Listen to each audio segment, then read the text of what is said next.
बात यह है कि सर ये क्या पक्का ही है? देखिए एसएससी चेयरमैन का बयान है तो इतना भरोसा हम कर सकते हैं, ठीक है, क्यों सितंबर में ही फॉर्म आएगा।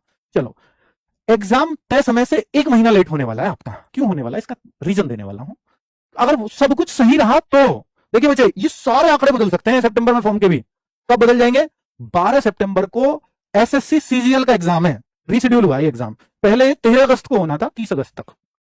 अब क्या इतने ही दिन चल रहा है? अभी भी हाँ, दिन तो करीब उतना ही चल रहा है, उससे कम ही दिन चल रहा है। और एसएससी ने बोला है कि इस बार हमने ऐप बना करके, वेबसाइट वगैरह बना करके सब कुछ चेक किया है, किसी तरह की कोई कसर नहीं छोड़ी है। वो पता चलेगा ये सारी पोल पट्टी जो भी कुछ है वो 12 सितंबर को खुलने वाली है। हालांकि 12 सितंबर को उन्होंने बहुत बहुत सजगता वाले सेंटर्स लिए होंगे, क्योंकि शुरुआत में अगर गड़बड़ आती है तो इंप्रेशन पूरा ऐसा जाता है। सोचिए पूरे महीने अच्छे चले एग्जाम, लास्ट डेट में कुछ गड़बड़ हो तो फिर इंप्रेशन सही जाएगा, बढ़िया ही जाएगा, लेकिन पहले ही दिन थोड़ी भी गड़बड़ हो जाए पूरा इंप्रेशन खराब हो जाएगा। इसलिए वो चाहेंगे शुरुआत में तो बहुत ही अच्छे सेंटर्स हो। तो ये कोशिश रहेगी, ये रहे सीजीएल की, तो भाई एसएससी की कि सीजीएल एग्जाम बहुत अच्छे से सक्सेसफुली कंडक्ट हो, इस पर पूरा फोकस लगाया हुआ है। तो इससे मुझे लगता है कि शायद एसएससी बाकी जगह फोकस कम कर पाए। हालांकि टीम अलग अलग होती है, सेक्शन अलग अलग होते हैं, ये एग्जाम कराने वाली टीम है, ये यहाँ व्यस्त रहेगी, ये फॉर्म वाली है तो ये अलग अलग काम करेंगे। तो ये तो मैं नहीं कहूंगा कि भाई सारे लोग इसमें व्यस्त है इसलिए फॉर्म अब डिले हो जाएंगे, लेकिन एसएससी चेयरमैन का ध्यान पूरा यहाँ होगा कि एग्जाम सही से कंडक्ट हो। तो निश्चित तौर पर तो भाई हम इसको ये कह सकते हैं कि अब सब ये मान लेते हैं कि सब कुछ सही रहा, तो जो मैंने आपको डेट्स बताई, सितंबर में दिल्ली पुलिस फॉर्म, अक्टूबर में फिर ओटीआर करेक्शन, नवंबर में एसएसजीडी फॉर्म, बिल्कुल ऐसे ही आ जाएंगे।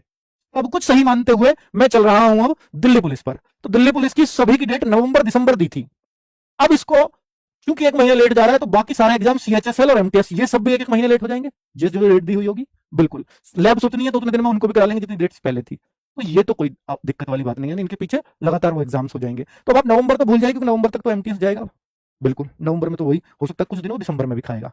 अब दिसंबर, अगर ये नवंबर दिसंबर कहते हैं तो आप ये मान के चलो कि 20 नवंबर के बाद तभी वो दिसंबर आएगा। हाँ ठीक है, तो मतलब दोनों महीनों में चलेगा एग्जाम, इसका मतलब ये होता है। तो फिर वो तब दोनों महीने में तब चलता है जब वो कुछ डेट्स इसमें कुछ डेट्स इसमें। अगर 1 नवंबर से शुरू हो जाए तो इसमें कभी जाएगा ही नहीं, तो फिर नवंबर दिसंबर लिखने की जरूरत ही नहीं है। तो 20 नवंबर के बाद की बात रही होंगी, पर अब चूंकि 1 महीना लेट हो गया तो अब आप दिसंबर जनवरी इसको कह सकते हो।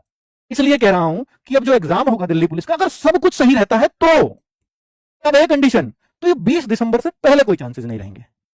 फॉर्म भी ऑलमोस्ट लेट ही हो गए हैं, जुलाई टू सितंबर आने थे, हो सकता है अगस्त में कुछ फॉर्म देखने को मिल जाते अगर एसएससी में लफड़ा नहीं होता तो। वो जरूरी भी था भाई, वो टीचर्स ने किया, वो आप लोगों के लिए किया है, वो बहुत जरूरी था एसएससी को जगाने के लिए कि बच्चा सोया हुआ नहीं अपने हकों के लिए खड़ा हो सकता है।